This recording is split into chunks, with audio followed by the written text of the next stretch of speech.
Tonight we are taking a look at one of the biggest contests, of course, ahead of the June election. San Francisco will be electing a new mayor. Joining us tonight is Amy Farrah Weiss. Welcome, Amy. Thank you for being here. A lot to talk about, and I know that your passion and your profession is helping homeless people, and we'll certainly get to that. But one of the issues related to that is the cost of housing here in the city, and for so many, I guess, normal-ish middle-class folks, you know, you can't buy, certainly. You probably can't rent in a place that you want to. What's your plan to help make San Francisco more affordable for regular people? So many people don't know this, but I actually ran for mayor in 2015 and put forward some actionable solutions, because it's not enough to just have a righteous no against displacement and corporate giveaways. We have to come up with the solutions as well.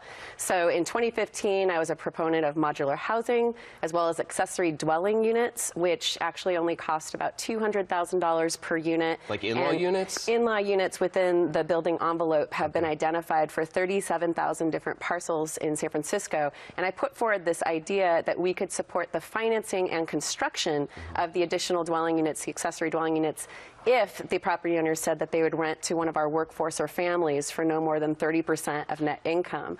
I'm also a big proponent of working with pension funds and market rate developers in order to finance and focus on 50% or more affordable housing.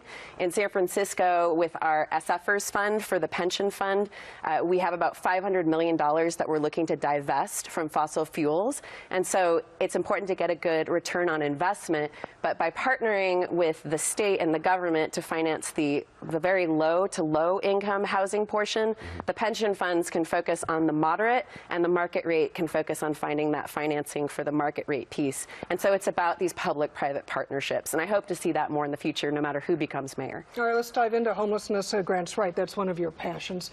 One thing that I think caught the imagination of a lot of people, Amy, is that basically like tiny rolling cabins. I know that's just one piece, but tell us more about that. And if we're talking about hundreds or even thousands, where would they go? Sure. So it's important for everybody to know this jaw-dropping statistic that we currently spend $30 million a year on SFPD and the Department of Public Works just to shuffle people from street to street who are homeless, or 3,000 to 3,500 people who are unsheltered living on the street. $30 million. If you add in Department of Public Health and the Department of Homelessness, that's about $15 additional million just for dealing with our encampment and shelter shortage crisis. And so I'm proposing that we treat it as a true crisis, once again, no matter who becomes mayor. I've been working on this for 2 years. I call them Safe Organized Spaces, SOS Transitional Villages. With $30 million, the same amount that's currently being spent on that move-along strategy, I actually have the model to scale up so that we could have 3,000 people in safe, organized spaces in these transitional shelters on their pathway to healing and housing for that same $30 million.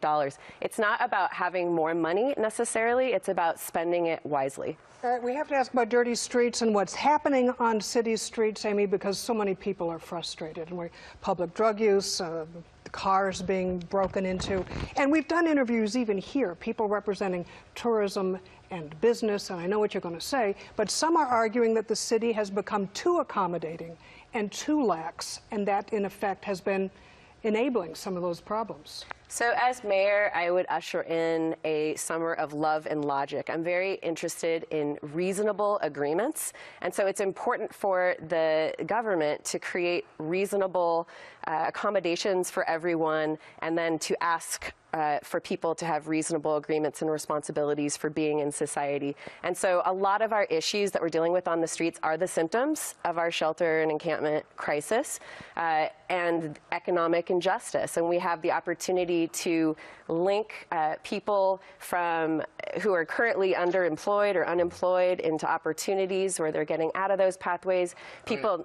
I'm sorry, I'm going to cut you off because we're running out of time, but I want you to explain the button that you're wearing. It says vote 1, 2, 3 for equity. Obviously, there's a ranked choice voting system here. What's the button mean? Sure. So in 2015, I collaborated with 2 other candidates, and we got nearly 35% of the vote. We ran against Ed Lee. Now I'm running with a vote 1, 2, 3 for equity slate with myself, Jane Kim, and Mark Leno in the order of your choice. I want us to get a progressive in room 200. Make sure that you go out and vote and exercise that right, because it's so important to get engaged in solutions and not just critique. Fair enough. Thank you, Amy. Thanks, Farrah Amy. Weiss. Fair enough. Farrah Weiss. Her name is Amy. We know that, and we thank her for being here. All right. Thank you so much. Thanks for joining us today on the Front 4 News at 5.